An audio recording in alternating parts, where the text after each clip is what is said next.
Good evening, ladies and gentlemen, boys and girls. We're going to learn the Maimer of Shabbos Parshas Ki Savo. It's this week's Parsha, and 40 years ago, like it is this year, it was Chai Elul, the 18th of Elul, which is in and of itself a significant day on the calendar, the Chassidic calendar, the birthday of the Baal Shem Tov and of the Alter Rebbe. Now, there are some pieces in this Maimer that are, I want to say, a continuation or further expounding upon what the Rebbe spoke about in the previous Maimer that we learned, Ani L'doidi V'doidi Li, a few pieces. But here also the Rebbe speaks about the idea of prayer, the importance of prayer, and what prayer is about, some of what prayer is about. And as we've stated many times, when a Maimer is having its 40th birthday or anniversary, it gives us special inspiration and power and energy in our own lives. So, without further ado, let's proceed. Vehaya ki Savo ha'aretz asher Havaya Elokecha neisin lach v'yirishto v'yishavtavo. And it will be when you come to the land which the Lord your God has given you, and you will inherit it, and you will dwell there. The Medrash says at the beginning of our Parsha,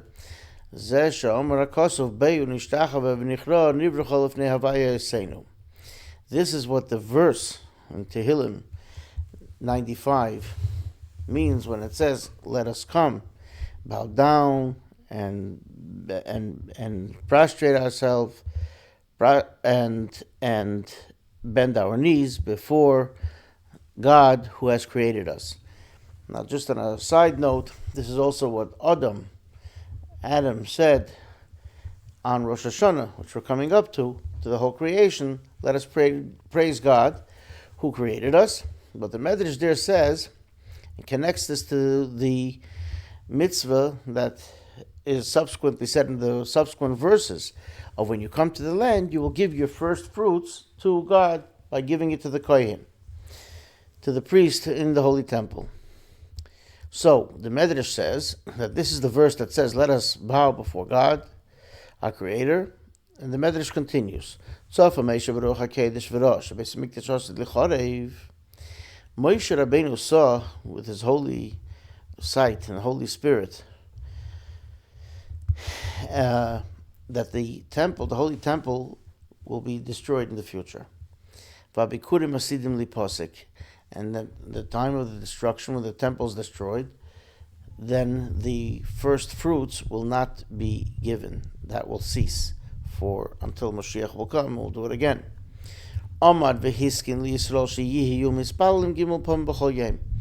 So he got up and he instituted for Israel that they should pray 3 times a day. So this is what it says. So now that I was going to ask the obvious questions, so the Rebbe quotes the Memorim of the previous Rebbe, and know how they specifically looked at this Medrash. What is the idea of the 3 prayers specifically connected to the mitzvah of bringing the first fruits? The Rebbe says that you can add,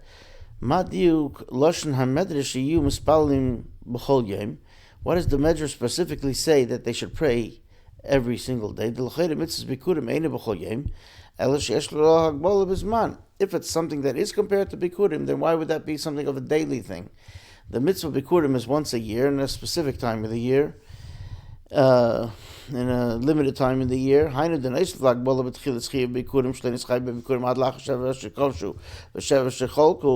Besides the general obligation of Bikurim did not begin until the land of Israel was settled, after the 7 years that it took them to conquer the land, and 7 years to divide it up.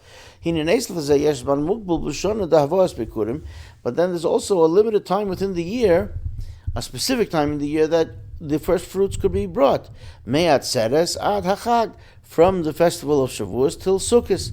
Oyad Chanukah, or until Chanukah. If you didn't bring it by Sukkot, you could bring it till Chanukah, but you can't read, like we learn in the Parsha, you can't read the It has to be besimcha. You don't have the simcha anymore, the happiness that you had on Sukkot. V'im kein tzarich bir madua hatfilas shenistaknu b'mokem habikurim hem gimel tfilas b'chol yom davke. Why do we say that the prayers that were instituted instead of the first fruits are the 3 prayers that we pray every single day specifically? And we're familiar with the fact that prayers are instead of the daily offerings, but there's a connection here also to the first fruits. So to understand this, we first have to understand what is the idea of the first fruits, this whole mitzvah. The bikurim are called reishis, which is the head, the first, the top. Just like Rosh Hashanah is the head of the year, first and foremost. Like the verse explicitly states, reishis bikurim ad moscha, the first of the firstborn of your land. The first, so the Reishis and Bikurei, the first of the first. Veheim koidmin letruma, they are also before truma. When a person has agricultural produce, they have to give the various gifts that God commanded. And the first gift is teruma, that goes to the kohen, and afterwards that's one out of either 40, 50, or 60, depending how generous you are. And then that's just an amount that the sages gave. And then there's the ma'aseres, the various tithes to the Levi, and the Levi will also have to give to the Kohen, but that's for the Levi's obligation. And then there's the second tithe, which the first 2 years of the cycle you have to eat in Jerusalem. The third year you give it to the poor person. The fourth and the fifth again you bring to Jerusalem. The sixth goes to the poor person. The seventh there are none of these gifts because everything belongs to everybody. So there are the gifts, but before the gifts are taken, Bikurim is brought. So before you start counting out what you have, the first fruits are brought to the Beis HaMikdash, like we learn. So that's even before any of that. So that's what he says here. Vehein koidmin truma. It comes even before the truma, which goes to the kohen. Like it says also there in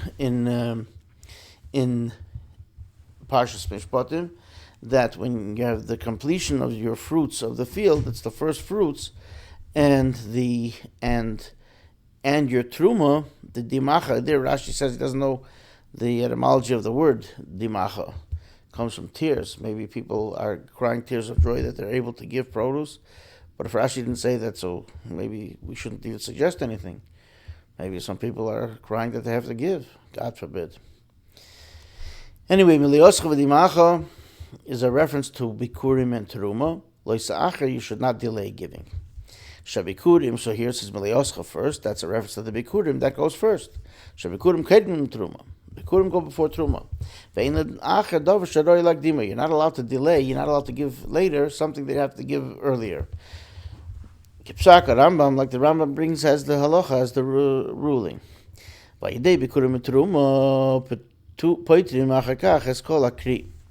Then after you brought bikurim and truma, then you could already start doing what you're supposed to do with the rest of this, the volume of this basket or this crop or whatever it may be. So therefore you have in that grouping, you have three things: bikurim, truma, usharakri. You have the first fruits, the truma, that go to the kohen, and then you have the rest, which from there you'll take off the tithes, etc., and you'll have what you have for yourself and the rest of the crop. And since we have these three things in the world moving, that means that we have this also in a spiritual sense. Everything that we have physically, we have spiritually, especially if they're connected with the mitzvah. Like it says in the Zohar, that God looked in the Torah and created the world. So anything that there is in Torah, you also have in our own world even now, even when there's not a Beis HaMikdash, etc.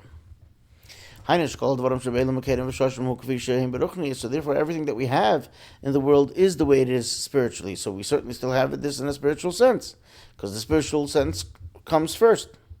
But I said in Torah, That's what's the spiritual part. And we also have that in our own day-to-day life, in each and every individual's day-to-day life, in the little world, which is the person. Take out the yellow highlighters. This is in the performance and of mitzvahs and the service that each and every individual Jew has, every single one. That always in the Mamorim talks about each and every one of us and gives us inspiration and strength and energy to do with a special lesson from the Torah. So the Rebbe explains, we know what our sages told us in the Medrash, that there were 7 things that came before the world was created. The Rebbe doesn't enumerate all of them here. But amongst them,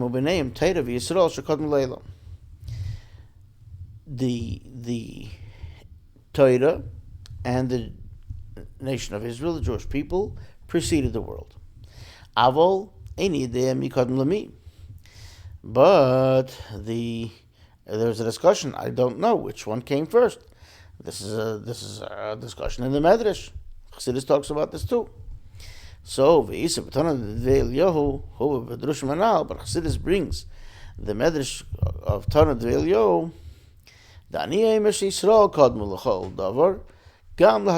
Yisrael came first. Israel came first, even before the Torah. In many of the places, it says here that, or one of the proofs is that in the Torah it says Daber al bnei Yisrael, speak to the children of Israel. So that means that if the Torah says speak to the children of Israel, it means they're there already. And then there comes along the Torah that's talking about these Israelites, Israel that's already there. Excuse me. So, but nevertheless, that Rebbe brings here, in the bigger picture, the world is like the basket of the produce, or the big grouping. But then there's 2 types of first that are before the crop. Bikurim and Truma.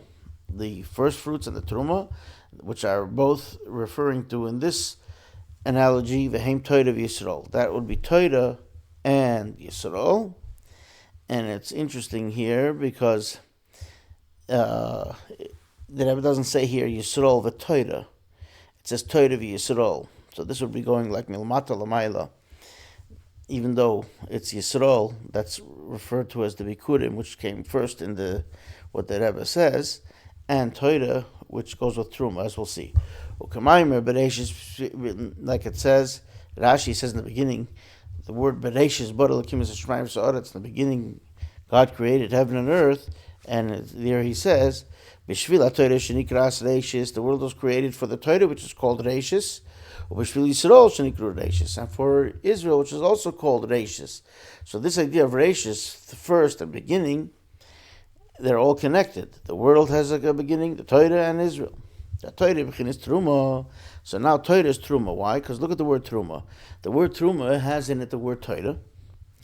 Tuf Vav Reish Hey. Kavur becoming Mekamis, and like it says in several places, in Kabbalistic Svarim, Tikkun Zohar, etc. Shatruma is Torah Mem. It has the same letters as Torah and a Mem. The Mem is 40. The Reim is the Torah. So the Torah was given to Moses over 40 days when he spent on Mount Sinai.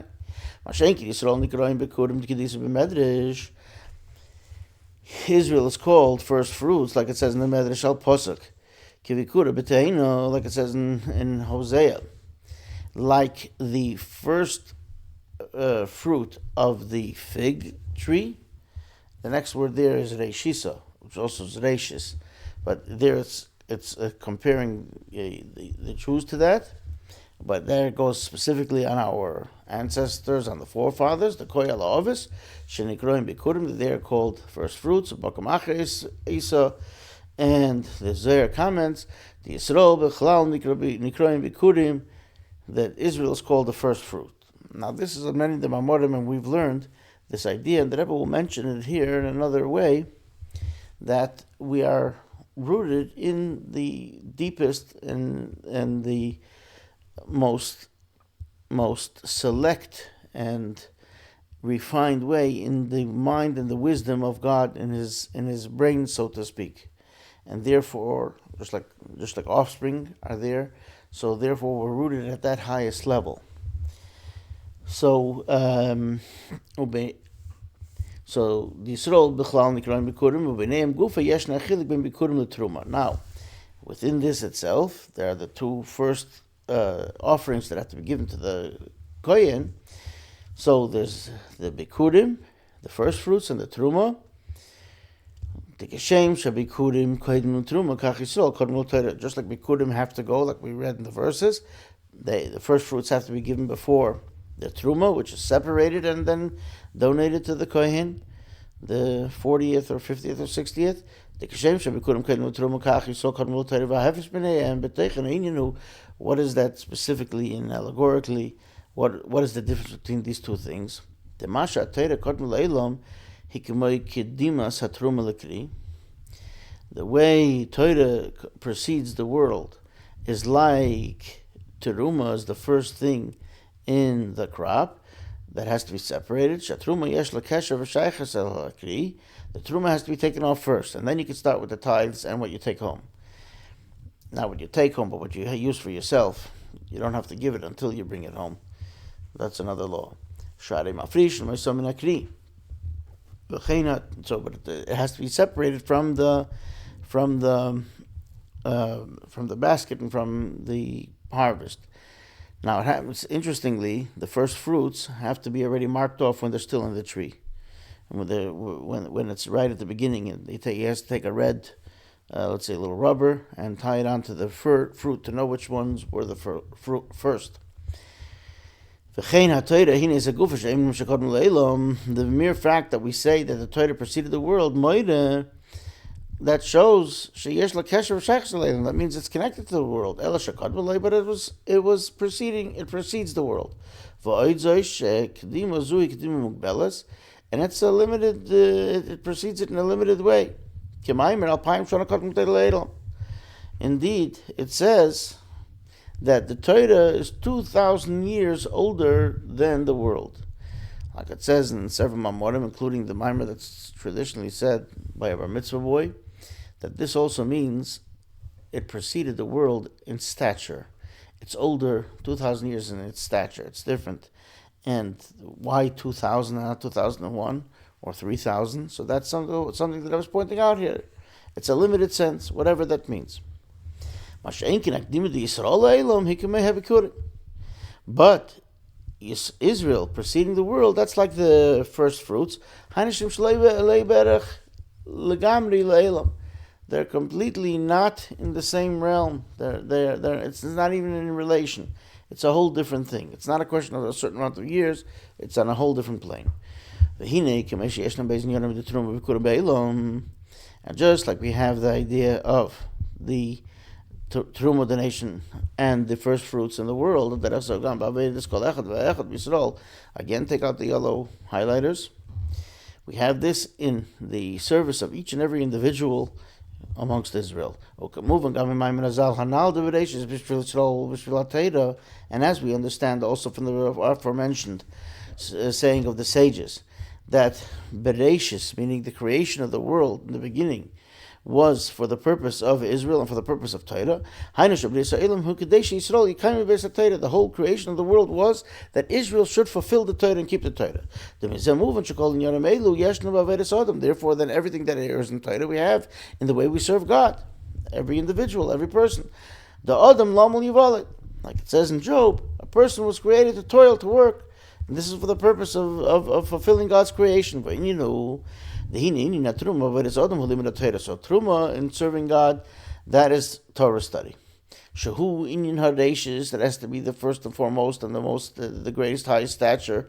Which is higher than your nitty gritty in the day-to-day life in the world that you live in. But it's of course connected to the world of action. As a matter of fact, it gives us the instructions of how to live our life in this world of action. Torah means instruction. to instruct us, to show us how to live. The Godel Limud Shemel Demaisa. And why is Torah so great? Because it brings us how to act properly and to do what we have to do the right way. The Torah teaches the person to know what can be done and what may not be done. So then where do the first fruits come in? If Teruma is the idea of Torah, what's Bikurim? What's the first fruit? That we connect this Torah and the world with the giver of the Torah. This is a concept that Rebbe discusses in several Mamorim, in several places, and here he talks about this. And this is, it's been said that, many people, they learned the Torah, they forgot about the giver of the Torah, and the purpose of the Torah, and what's the Torah about, what's the bigger picture. And here the Rebbe discusses this here, that the idea of the Bikurim is that Israel connects the Torah with the giver of the Torah, and so to speak, not just understanding and grasping the ideas in the Torah, but Israel ties, bonds, and connects the Torah with the giver of the Torah. Now it's his Torah. What do you mean? But as a result, as taking this world that he made and bringing it up to what his original intent with this Torah was. And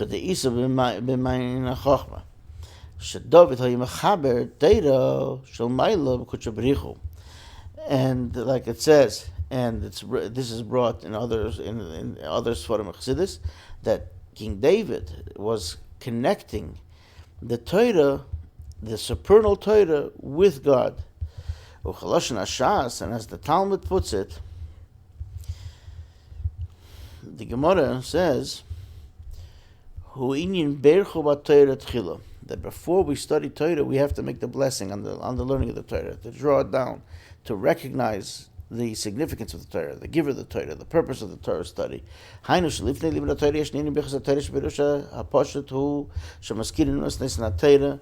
That means that before we study Torah, there is the blessings that in its simplest understanding and explanation is that it reminds us of the giver of the Torah. So he gave us his Torah, the whole nation by Yofa, and whoever gives with a good eye. In other words, in the greatest way possible. And this that Israel bonds the Torah with the giver of the Torah. And this is a concept that the Rebbe said in the previous Maimer also, and in some other of the Mamorim that we've studied. This idea that we bring about within God Himself. The last Maimer that Rebbe said that when a person learns Torah, it says that HaKadosh Baruch Hu Kodev V'Shoyne Kenegdoi. God stands facing him and also studies. That means that if you wouldn't have done it, he wouldn't have been learning that piece of Torah. In other words, there's something that God has this pleasure that he wouldn't have had otherwise. That doesn't make him less or more of anything. God is in his essence what he is. But there's something, a certain pleasure that God does get from the mitzvah and the Torah study that a Jew does. And the Rebbe speaks about that here a little bit.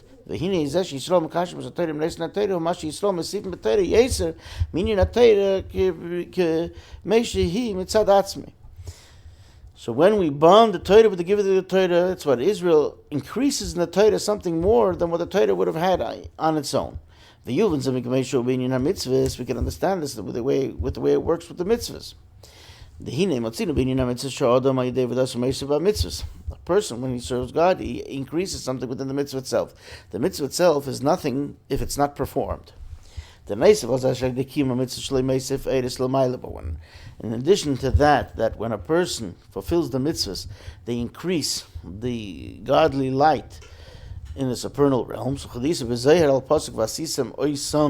like it says in the Holy Zohar, on the pasuk where it says, "And you will do them," meaning a reference to the mitzvahs. Oisam meaning them. We had this in the previous Mamorim. The word Oisam is written without the letter Vav. It could also be read Atem. You will do it. So, Atem Ksiv, it says it like Atem. So it's as if God is saying, you will make me, not you will do them. So by doing the mitzvahs, you make God into something that of God who's happy that we are fulfilling the mitzvahs. The person through the fulfillment of the mitzvahs increases the lights, the supernal lights in the supernal realm, so to speak, within God Himself. God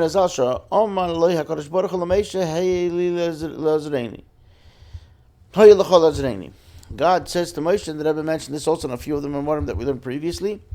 God mentioned to Moses, you should have helped me, you should help me. Moses, God says to Moses, you should have helped me, you have to help me. The Holy One, blessed be He, Kaviyachol, so to speak. That's why Moshe said, this is when the spies came back. And God was upset, etc. Moses says, Va'ato yigdal nokeach adnai. Now, may your strength, God, increase, the Master God. And, of course, that Yud is a big Yud in the Torah. So, Moses is telling God, get a grip. In other words, you have it in you to forgive these people and only let the people who sinned had to have what they had. The rest of the people lived out their years in the desert, etc., like the story is. But not in the worst way possible, heaven forbid.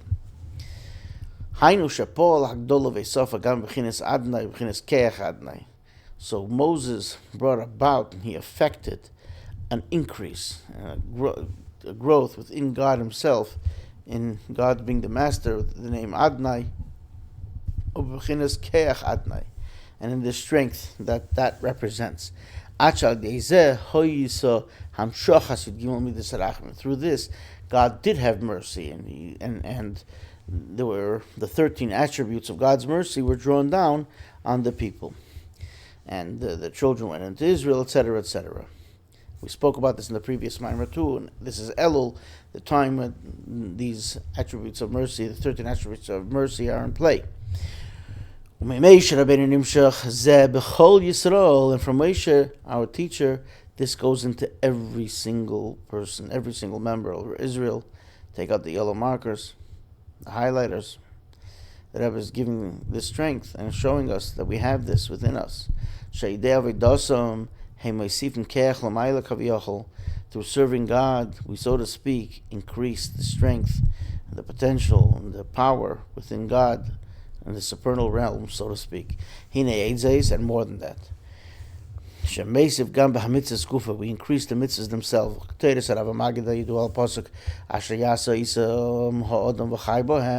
Like the Holy Maggid of Mezrich says in his well-known Torah, on the verse talking about the mitzvahs, that the person does it and they will live with the mitzvahs. That I mentioned this also earlier in the other mimer. A person increases life and energy in the mitzvahs through his fulfilling them and her fulfilling the mitzvahs. The Torah and the mitzvahs have their own life, so to speak. That's why the Torah is called the Torah of life. Then the Torah is not only the Torah of life, but the mitzvahs are mitzvahs of life. The Israel increases life within this. Like the sages say, it gives life to the life. In other words, increases life. You could increase life and give more energy to something that's already energized and has life.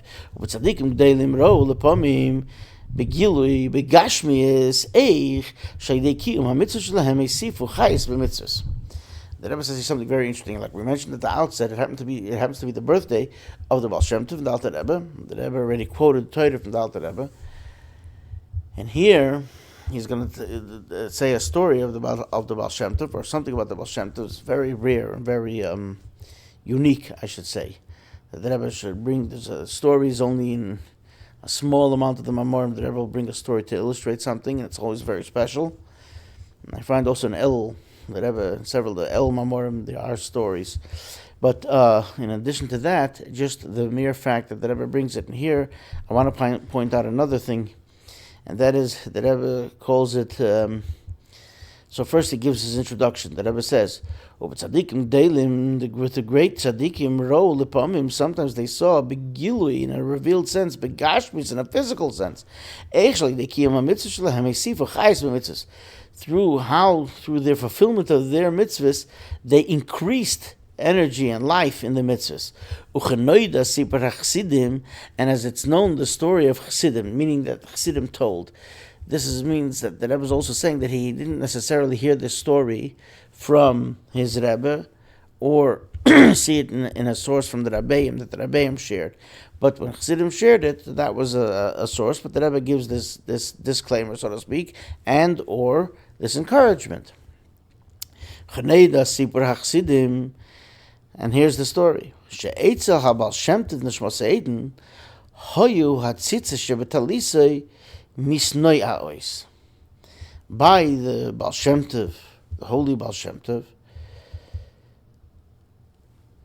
who founded, of course, the Chassidic movement, etc., and whose neshama is in the realms of Gan Eden, etc., the tzitzis that were hanging from his talis used to shake on his own.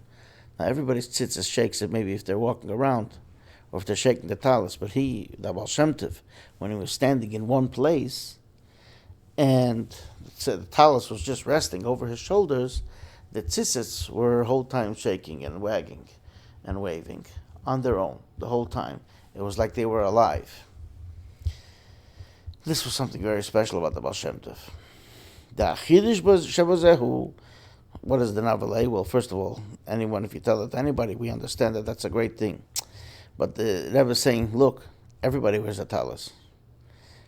But by the Baal Shem Tov, since he increased so much in the mitzvah, his tzitzis shook on their own. Every Israelite who wears the tzitzis is fulfilling the mitzvah, bringing life into it. He needs the Baal Shem Tov, but by the Baal Shem Tov, you can actually see it in a revealed sense. Actually, it penetrated and it permeated the physical tzitzis on his talis that they actually were shaking the whole time because he was on such a great level. The Ashleima, like Menachem says, you can take it to the bank. The Rebbe explains, this is what's increased in mitzvahs. This is the idea of making a blessing. Just like we make a blessing on Torah, you make a blessing before you perform the mitzvahs. And when you perform the blessing, that brings about an increase within the mitzvah themselves. And the same way, when you make the blessing on the Torah, so when you make that blessing, that's when that brings about that increase within that growth within the Torah itself. And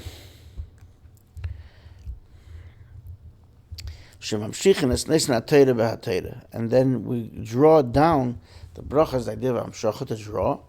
We draw down the giver of the Torah into the Torah, even though it's his Torah, but in a way that the Torah which is applied to the world, and you bring down godliness into the world. To the extent that you could say Torah nasis terase, it becomes your own Torah. By Moshe it says it explicitly. The Torah is called, it's the Torah that you learn, it's your Torah, you own it.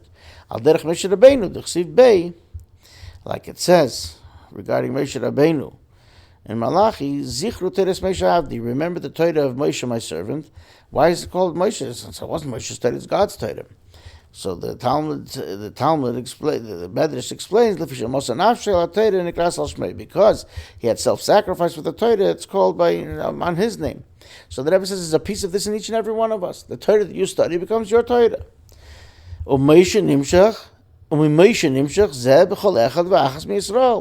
out the yellow highlighters. Look what the Rebbe is telling you.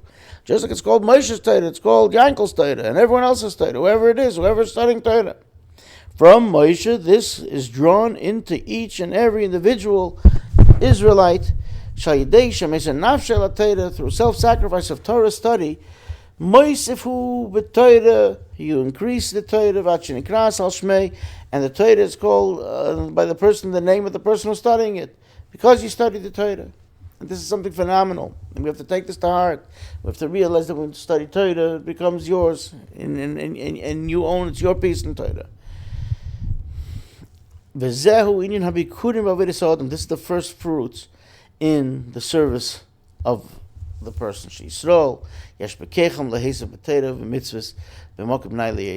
That every single Israelite has within their power to increase in the Torah and the mitzvahs from a higher realm, from a higher place. Why? We are older than the Torah. We were there before the Torah. Our potential is a stature which is higher than Torah. And generally speaking, this is the idea of making the bracha on the Torah, like we mentioned earlier.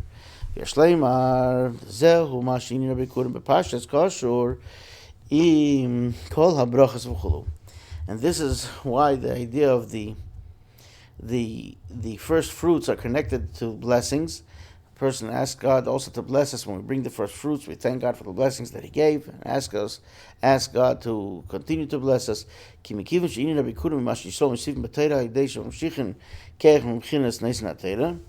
this is also the idea of the blessings that we make when we study Torah, that is mirroring the idea of Bikurim in general. So, because we increase, and nowadays the first fruit means that we're increasing through our Torah study, and we bring strength to the one who gave us the Torah, and he has this pleasure and growth in this aspect. And this happens to the blessing that we make before we study Torah. So therefore, the blessings are connected with Bikurim in the first place. Because the process of first fruits, the way it's done now, is through Torah study, and the Rebbe will get to prayer in a moment. So that means it's connected in general to blessings. And now look what the Rebbe says.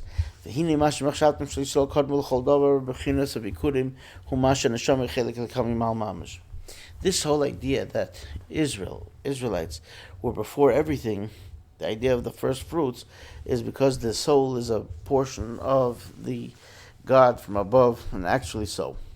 It's a piece of God. The soul that we have is an actual piece, actual part. It's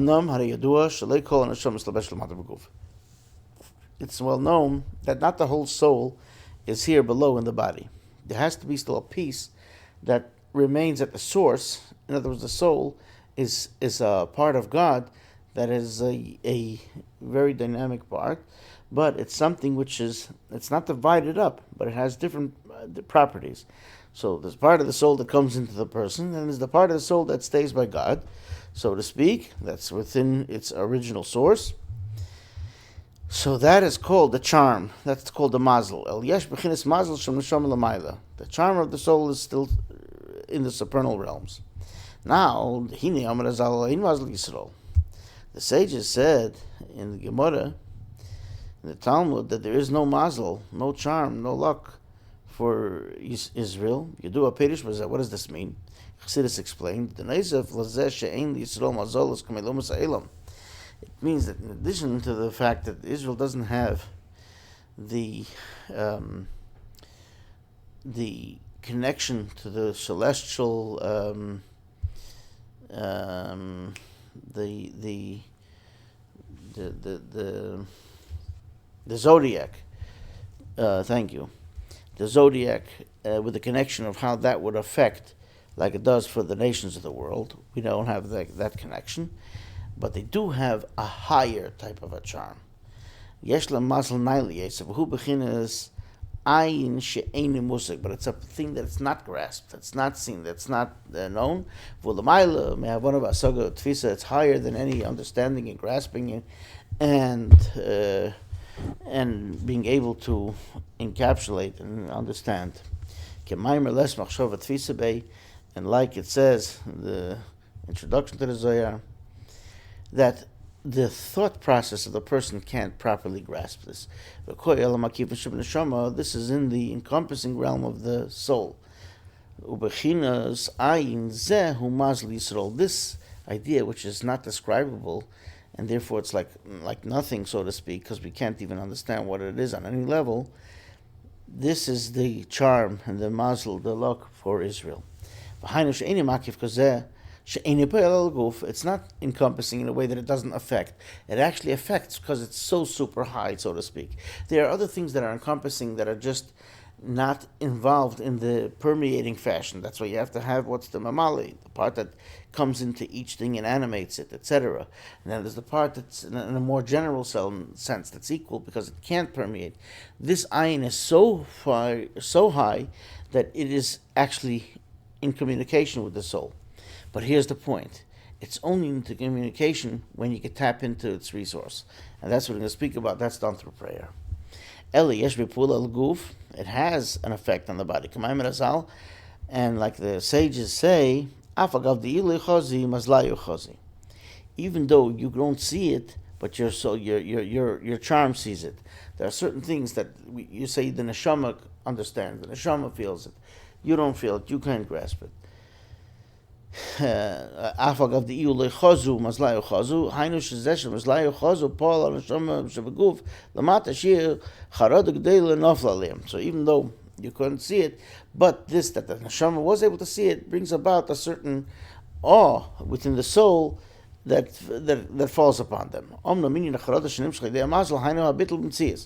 This awe that happens through this charm, this is when you're subservient. And you understand that your existence is an existence of part of the greater existence. Just like somebody gets suddenly frightened, they turn white because the blood goes away, so to speak. Their life, the enthusiasm, the life goes away because there's sudden fright. This is the submission and subservience to something else, to whatever idea it is. The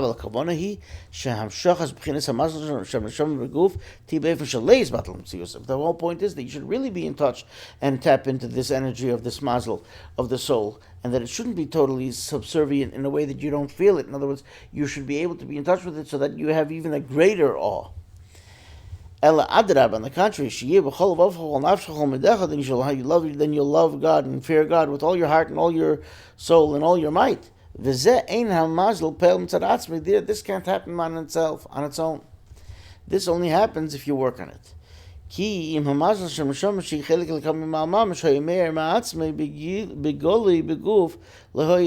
Because if this happened by itself automatically, then you would not have any more freedom of choice, because you would only be in touch with this awesomeness of your soul, and therefore you would never do anything wrong, and therefore you have no choice. You would only do what God wants. So therefore it can't be in a revealed way. It could only be something that you work on through prayer. Then you could tap into this energy, and then it helps you out, and then you grow. So then you're able to choose life. So again, if it came automatically, you would just be forced to do everything. Since it has to be freedom of choice, you have to own it. It has to be yours. Therefore, this charm doesn't illuminate in a revealed sense. And here the Rebbe brings it out. A person has to pray in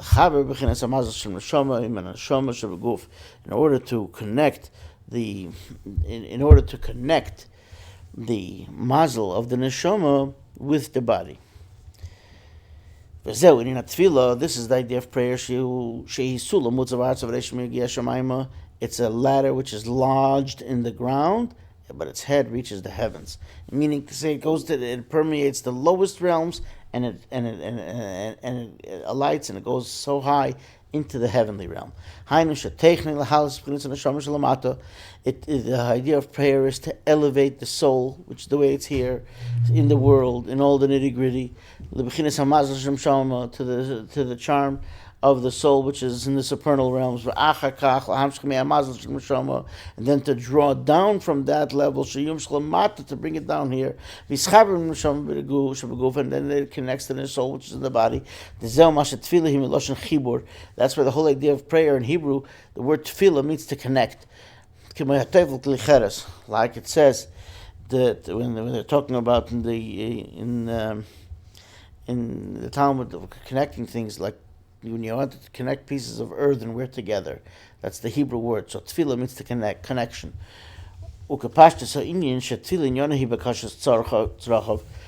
Prayer in general means you ask for what you need. Allah, that's when you're going up, the elevation.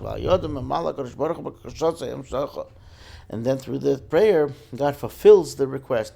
So you draw down. And this illustrates the connection that a person has with the God Almighty. And this is accomplished by the fact that a person during prayer stands in a subservient, submissive way, like a servant before the master. He's totally subservient from his existence, like the servant, which is subservient totally to the king. The Eved Melech Kemelech, but then the servant of the king, since he's so subservient, when he goes on the street and he buys, they have the greatest respect for him. He's like the king himself, because the servant of the king is the king. He represents the king.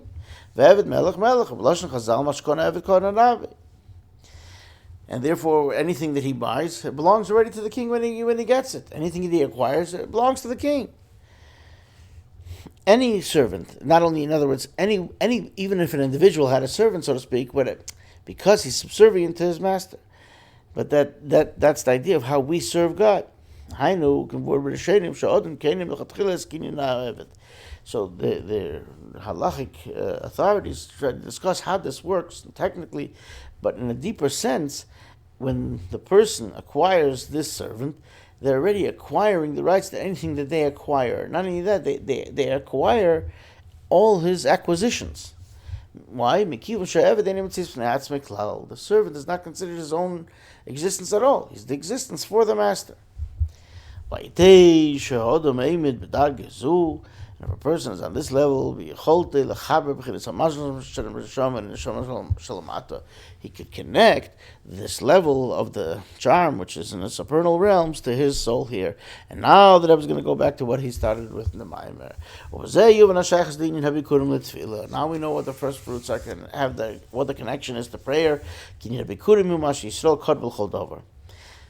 First fruits are that Israel preceded everything. But we don't see this. In order that it should be in a revealed sense in the lower realms here in this world. This happens through prayer. Therefore, the temple was destroyed. It was instituted that they should pray 3 times a day.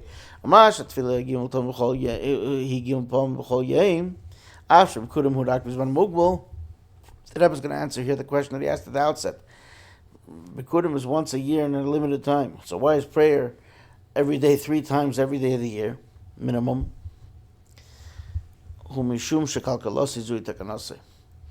Our unfortunate circumstances are also the same thing is the advantage at the same time. It's what was broken is therefore what brings about its repair, and what is that circumstance, that unfortunate circumstance, is also then has an advantage. The Rebbe is going to bring this out. Specifically after the destruction of the temple and at the time of exile,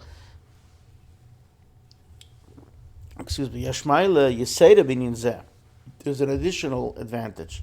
Like it's explained elsewhere in the advantage of the offerings. Nowadays, there's an advantage of the offerings. Why? Because it's not brought at a certain time by certain people in a certain place. It's all over by everybody. At the time of the temple, only the priest could bring the korban. But now, that which is our unfortunate circumstance, that's what we're fixing it. Every person can affect the idea of the offerings, beruchnius, in its spiritual sense. Through Torah study, whoever studies the Torah instruction, the Torah about the offering, the burnt offering, it's as if he brought the offering, like it says in the Talmud. So in other words, everyone could do this now. And you have the spiritual piece. That was never destroyed. And since the Torah affects things on their own, so to speak, then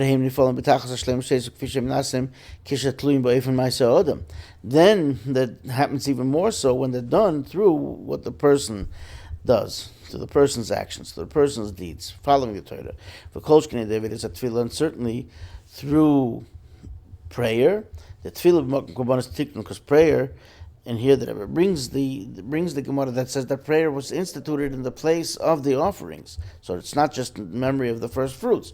But it's also like this in the first fruits. The Bisman Abayis hoyu be'inyan habikurim gimul yonim hashayachim lekayanim leviim v'Yisraelim. At the time of the Beis Hamikdash, there was part of the procedure of bringing the bikurim was connected to the Israelites and the Levites and the priests, the Kohanim Levim Yisraelim. The Yisrael hoyazesher cheirish v'zerei umei v'esabikurim. The Israelite plowed and sowed and reaped, etc., and he brought the first fruits to Jerusalem. The Levites offered up praise. I will praise you because you have brought us the bounty and humbled us, etc. And the first fruits were received by the Kohanim. How is this all done in the exile? You don't need the Kohen Levi in Israel. Every individual has all of them. You could fulfill all this through prayer. You get all on one's own accord, we get all the ideas associated and affiliated with the bringing of the first fruits. Look what the Rebbe says here. It's not just by the person. The limitations now doesn't limit the person that you need to have a Kohen and a Levi. Now you can do it. You do the job of the Kohen and the Levi, everything. The world is made up of the humanity, time and space, and we're not limited to not the time and not the space anymore, because it doesn't have to happen in Jerusalem. It doesn't have to happen on Shavuos. Gam ba'ilim v'shana, makom zman, time and space in the world, and in other words, in space and in time in the year, time and space. Shebemakom averis abikurim b'zman hazeh ain't mogul b'shay b'zman b'shay kayim. The place where the bikurim the procedure of bikurim was done is not limited like it was in the time of the temple, when the temple was standing. V'chein gam hazman ain't rak b'zman meshuyim. It's not at a certain time. B'shon in the year. Every single day prayer we have the idea of bikurim. It's even outside of Israel, even at night. Otherwise, it had to be at day in Jerusalem, etc. To the extent of 3 times a day. This is what the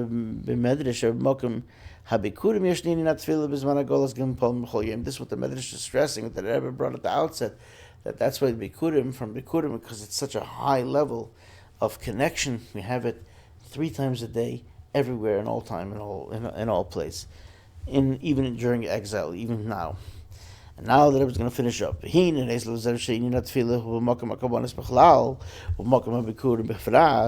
So in addition to that, that prayer is in the place of the offerings in general, and in the place of the first fruits in particular, and specifically, there's another thing here that I was going to point out.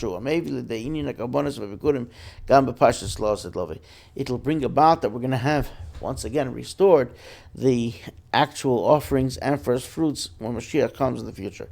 But on the contrary, then the mitzvahs will be in their fullest fashion, like the God originally intended, the will of God.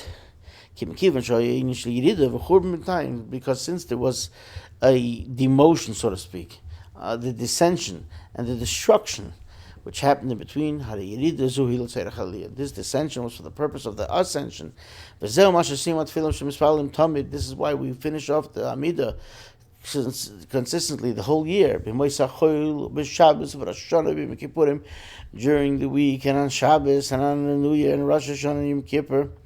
The last 3 blessings always are the same. So during the week you have the middle blessings of the Amidah that you don't say on Shabbos and Yom Tov. on holidays. Bracha zu kol tefillah Shabbos. But the last three, the first three and the last three, are the same in all of the Amidas, in all the prayers. What's the content of this blessing? That it should be that say, Hashem Elokeinu ba'amcha Yisrael, God should be satisfied, the Lord our God should be satisfied with your nation, Israel, and hearken to their prayers. That they should, the things that, during the week, the things that we asked for in the 12 middle blessings should be also fulfilled. Then we say, please, to return the service to your holy house. And let our eyes see your return to Zion. Will be the offerings in its physical sense. In the future to come, Mashiach comes in the Holy Temple. And the Rebbe finishes off, maybe the will of God should be fulfilled actually so. That indeed God should be pleased and satisfied. From did it say, by Moses, the first time he went up to Sinai, that was in a pleasant way. And then in the middle, he had to go up and ask for 40 days for forgiveness after the sin of the golden calf. Then he went up to get the second tablets, and that was also in a pleasant sense. So that's what the Talmud says. And Rashi quotes it. We read it a few weeks ago. So, in a pleasing fashion for God, Vehaya, and it should be fulfilled that which it says in the Medrash in Sifri, on the verse in this week's parsha, that it will be when you come. Vehaya, and it will be when you come. Ein vehaya el miyad. Vehaya means when it will be, that means it will happen right away. So that's what the Medrash says. That immediately it says, we repent and we're immediately redeemed. Hainu miyad mamash, actually immediately. Kefi she'inu miyad hu al pi halacha. Like according to halacha, miyad means when it happens, something has to happen right away. It means immediately. Lamata me'asar tvachim, lower than 10 handbreadths, meaning actually so. Bagol didan mamash, with our redemption, actually so. Chaim.